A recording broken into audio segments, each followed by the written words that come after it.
नमस्कार. श्रीदेवी किचन प्रतिभाज रेसिपीमध्ये खूप खूप स्वागत आहे. आज आपण पाहणार आहोत ढेमसेची भाजी. काही ठिकाणी ढेमसे म्हणतात, काही ठिकाणी भेंडस, काही ठिकाणी दिलपसंद. वेगवेगळ्या ठिकाणची वेगवेगळी अशी नावं आहेत या भाजीला. विदर्भामध्ये दिलपसंद भाजी असं म्हणतात. जास्त करून ही भाजी चण्याच्या डाळीमध्ये, काही ठिकाणी वाटण करूनही बनवतात. आज आपण इथे मटकीच्या डाळमध्ये लपथपीत सुकी चमचमीत बनवतोय. चला तर मग सुरुवात करूया. तर इथे मी एक पाव किलो एवढी ही ढेमसं किंवा भेंडस किंवा दिलपसंद हे घेतले आहेत. तर ढेमसं घेताना अशी कोवळी नाजूक पाहून घ्यायची. जास्त मोठी घ्यायची नाही. यात बी असतं ते थोडं काळपट किंवा टचटच असं बी असतं, म्हणून कोवळी पाहूनच लहान आकाराची अशी जी भेंडस घ्यायची किंवा ढेमसं घ्यायची. तर ढेमसं मी आधीच धुवून घेतले. यासोबतच इथे मी मटकीची डाळ घेतली आहे अर्धी वाटी एवढी. डाळसुद्धा निवडून 1-2 पाण्याने चोळून अशी धुवून घेतली. यावरचा फेस वगैरे असतो तर तो चांगला चोळून धुवून घ्यायचा. तर ढेमसेच्या भाजीसाठी इथे मी अर्धी वाटी एवढी मटकीची डाळ, त्यासोबतच हे साहित्य घेतलं आहे.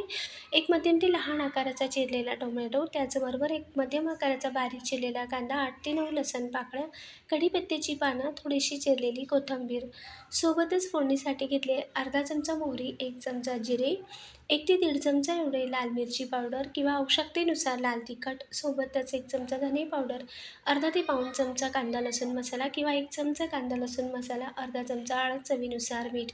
यासोबतच इथे मी 2 चमचा एवढा शेंगदाण्याचा कूट घेऊ शकता. इथे माझ्याकडे शेंगदाण्याचा कूट नव्हता म्हणून मी शेंगदाण्याची चटणी घेतली आहे. शेंगदाण्याच्या चटणीमुळे ही अजून ही भाजी चविष्ट होते, किंवा तुम्ही नुसता दाण्यांचा कूट घेतला 2 ते 3 चमचे तरीही चालेल.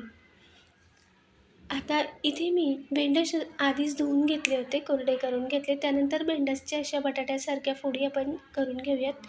जास्तही मोठ्या करायच्या नाही किंवा अगदी लहानही नाही, तर मध्यम अशा या भेंडसच्या किंवा ढेमसाच्या फोडी करायच्या. तर इथे या पद्धतीने सर्व भेंडस किंवा ढेमसं चिरून घेऊयात. आपण जर देठाचा भाग असा टोमॅटोसारखा काढायला गेला तर खूप जास्त देठाच्या भागासोबत ढेमसंही कट होतं. म्हणजे देठाचा भाग खोल असतो त्यामुळे, म्हणून असा 4 फोडींमध्ये करून घ्यायचा. त्यानंतर जसा सुरीत दिसतो तसा देठाचा भाग कट करून घ्यायचा. तर या पद्धतीने इथे मी ढेमसं इथे बटाट्यासारख्या एवढ्या फोडींमध्ये चिरून घेते आहे. सर्व ढेमसं या पद्धतीने चिरून घेतले. आता गॅसवर कढाई ठेवून घेऊयात. कढाईत मोठा पाव चमचा एवढे तेल घातले. एवढ्या भाजीसाठी तेलाचं प्रमाण तुमच्या आवश्यकतेनुसार कमी अधिक करू शकता. तेल गरम झाल्यानंतर मोहरी घातली. मोहरी चांगली फुटल्यावर जिरेही चांगले फुलू द्यायचे. जिरे तळतळले की पाव चमचा हिंग घालूयात. चांगली चुरचुरीत फोडणी झाली की त्यानंतर चिरलेला कांदाही परतवून घेऊयात. कांदाही थोडासा असा मऊ होत आला, लालसर असा होत आला की तेव्हा यात घालूया 7 ते 8 ठेचलेल्या लसूण पाकळ्या, किंवा तुम्ही आले लसूण पेस्टही घालू शकता. यासोबतच घातली मी कढीपत्त्याची पानं आणि पुन्हा एकदा चांगलं परतवून घेऊयात. कांदा अजून थोडा मऊ होईपर्यंत चांगलंच परतवून घेतला. आता कांदाही लालसर झाला, थोडा रंग बदलला की तेव्हा यात चिरलेला टोमॅटो घालूयात आणि टोमॅटोही मऊ होईपर्यंत परतवून घेऊयात. त्यानंतर आता यात घालूया पावडर मसाले. हळद घातली. आता लाल तिखट घालूया. मिरचीचं प्रमाण तुमच्या आवश्यकतेनुसार कमी अधिक करू शकता. धने पावडर घातले. कांदा लसूण मसाला, हवं तर तुम्ही थोडा सब्जी मसालाही घालू शकता. पावडर मसाले घातल्यावर यात थोडंसं पाणी घालूयात, म्हणजे मसालेही करपणार नाहीत आणि मसालेही मग चांगले शिजतील, म्हणून थोडंसं पाणी घालून मसाला चांगला परतवून घेऊयात. आता मसाल्यातील तेल वेगळं होत आहे. चांगलं असं परतवून घेतलं. तेल सुटेपर्यंत परतवल्यानंतर आता यात मटकीची डाळ घालूयात, पाणी निथळलेली. यासोबतच चिरलेली ढेमसं घालूयात. यावरच घालूयात चवीनुसार मीठ, म्हणजे मीठही मग ढेमस्यात आतपर्यंत मुरतं. आणि त्याचबरोबर थोडीशी चिरलेली कोथिंबीर घालूयात आणि मध्यम ते मोठ्या आचेवर चांगलं हे परतवून घेऊयात. मसाल्यामध्ये चांगलं परतवून घेतल्यानंतर आता यात घालूया 2 ते अडीच चमचा एवढ्या शेंगदाण्याचा कूट. माझ्याकडे दाण्यांचा कूट संपला होता म्हणून मी इथे शेंगदाण्याची चटणी बनवली होती ती घातली. हवं तर तुम्ही दाण्यांचा कूटही घालू शकता. नसेल तर अशी शेंगदाण्याची चटणी असेल घरातील तीसुद्धा 2 ते अडीच चमचा एवढी घातली तरीही चालेल. आता दाण्यांचा कूट घातल्यावरही आपण 1-2 मिनटं चांगलं परतवून घेतलं मध्यम आचेवर आणि त्यानंतर आता यात घालूया अर्धा ते 1 ग्लास एवढं गरम पाणी. इथे मी अगदी पातळ भाजी करणार नाही आहे, थोडीशी लपथपीत सुकी अशी बनवणार आहे.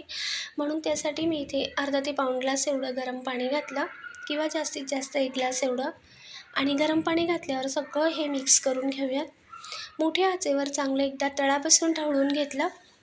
मीठ कमी वाटत असेल तर या स्टेजला तुम्ही थोडं चवीनुसार मीठही घालू शकता, पण आपण आधीच ढेमस्यावर मीठ घातलं होतं म्हणून मी आत्ता मीठ नाही घातलं. तर हे पहा एवढी अशी मी दाटसरी भाजी ठेवली आहे. शिजल्यावर अजूनच लपथपीत होईल. आता मोठ्या आचेवर एक खळखळ उकळी झाल्यानंतर गॅस पुन्हा मंद आचेवर करूयात आणि मंद आचेवर करून यावर ठेवूयात झाकण आणि एक 7 ते 8 मिनटं भाजी चांगली शिजवून घेऊयात. तर हे पहा अगदी लपथपीत आणि दाटसर अशी भाजी झाली आहे. थंड झाल्यावरही अजूनच घट्टसर होते आणि अगदी लपथपीत अशी होते. तर हे पहा अगदी मस्त अशी भाजी आपली शिजून झाली आहे. ढेमसंही दाखवते कितपत शिजले. तर हे पहा चमचा रोवताच वेगळी अशी फोड होती. अगदी मऊसूत आणि डाळ तर पाहू शकता तुम्ही अगदी मऊसूत शिजलेली आहे. वरून घालूयात आता बारीक चिरलेली कोथिंबीर आणि चविष्ट अशी गरमागरम ढेमस्याची भाजी सर्व करूयात. चपातीसोबत भाकरीसोबतही ही भाजी छानच लागते. बारीक थापून घेतलेली ज्वारीच्या भाकरीसोबतसुद्धा मस्त लागते. बाजरीच्या भाकरीसोबत किंवा कुठल्याही भाकरीसोबत छान लागते. भातासोबतही खाऊ शकता, चपातीसोबतसुद्धा. टिफिनलाही बनवून देऊ शकता. लपथपीत अशी भाजी झटपटही तयार होते. अगदी साधी सोपी रेसिपी रोजच्या साहित्यात.